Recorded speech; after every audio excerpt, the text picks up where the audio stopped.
मनुष्य नश्वर है, उसी तरह विचार भी नश्वर है। एक विचार को प्रचार प्रसार की जरूरत होती है, जैसे कि एक पौधे को पानी की, नहीं तो दोनों मुरझाकर मर जाते हैं। एक महान आदमी एक आम आदमी से इस तरह से अलग है कि वह समाज का सेवक बनने को तैयार रहता है। शिक्षा बाघिन का दूध है और जो उसे पिएगा वो बाघ की तरह गुर्राएगा जरूर। किसी का भी स्वाद बदला जा सकता है, लेकिन जहर को अमृत में परिवर्तित नहीं किया जा सकता। हम सबसे पहले और अंत में भारतीय हैं। बुद्धि का विकास मानव के अस्तित्व का अंतिम लक्ष्य होना चाहिए।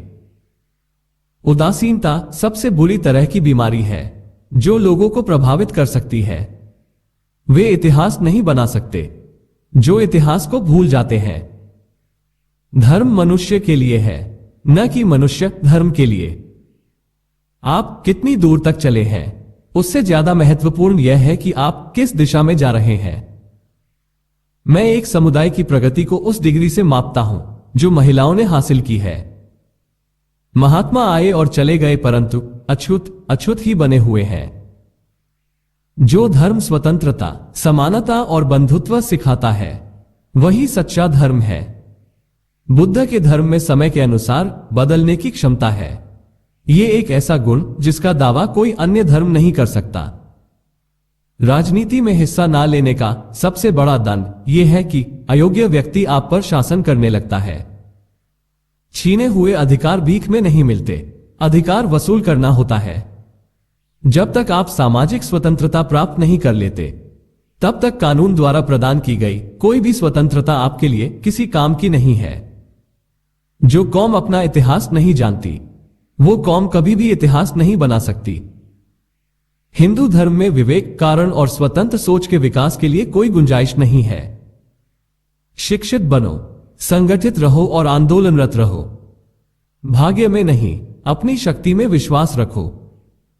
सागर में मिलकर अपनी पहचान खो देने वाली पानी की एक बूंद के विपरीत, इंसान जिस समाज में रहता है वहां अपनी पहचान नहीं खोता।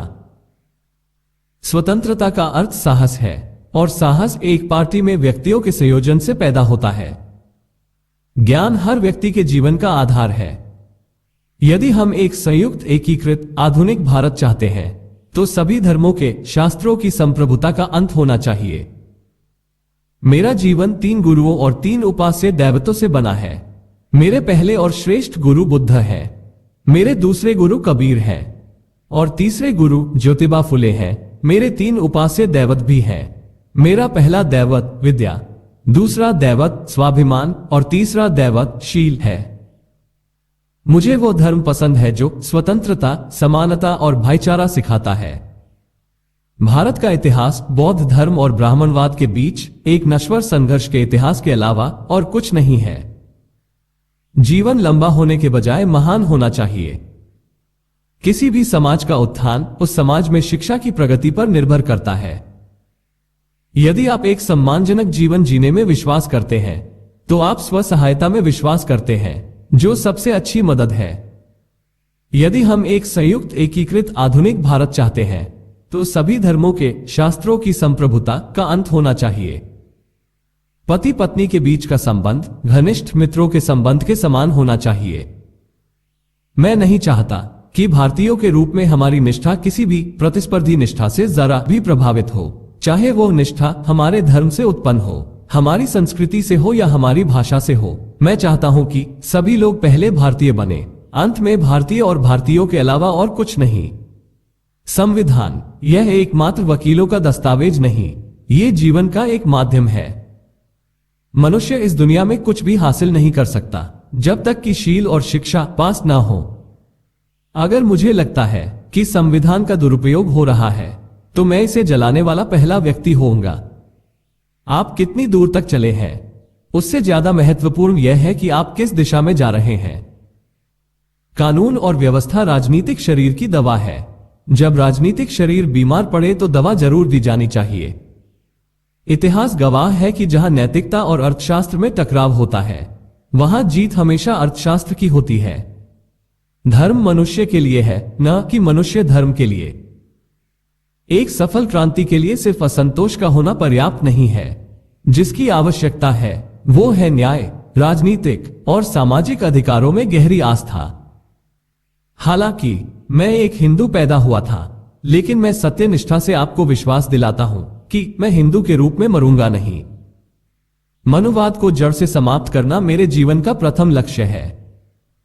मैं यह नहीं मानता और न कभी मानूंगा कि भगवान बुद्ध विष्णु के अवतार थे। मैं इसे पागलपन और झूठा प्रचार प्रसार मानता हूं। आज भारतीय दो अलग अलग विचारधाराओं द्वारा शासित हो रहे हैं। उनके राजनीतिक आदर्श जो संविधान की प्रस्तावना में इंगित है, वो स्वतंत्रता, समानता और भाईचारे को स्थापित करते हैं, किंतु उनके धर्म में समाहित सामाजिक आदर्श इससे इनकार करते हैं। न्याय हमेशा समानता के विचार को पैदा करता है। धर्म में मुख्य रूप से केवल सिद्धांतों की बात होनी चाहिए, यहां नियमों की बात नहीं हो सकती। बुद्धि का विकास मानव के अस्तित्व का अंतिम लक्ष्य होना चाहिए। हमें अपने पैरों पर खड़े होना है, अपने अधिकार के लिए लड़ना है, तो अपनी ताकत और बल को पहचानो, क्योंकि शक्ति और प्रतिष्ठा संघर्ष से ही मिलती है। मैं रात भर इसलिए जागता हूं क्योंकि मेरा समाज सो रहा है। जो धर्म जन्म से एक को श्रेष्ठ और दूसरे को नीच बनाए रखे, वो धर्म नहीं, गुलाम बनाए रखने का षड्यंत्र है। एक इतिहासकार सटीक, ईमानदार और निष्पक्ष होना चाहिए। केवल निर्वाचक होना ही पर्याप्त नहीं है, कानून बनाने वाला होना जरूरी है। अन्यथा जो कानून बनाने वाले हो सकते हैं, वे उनके मालिक होंगे जो केवल निर्वाचक हो सकते हैं।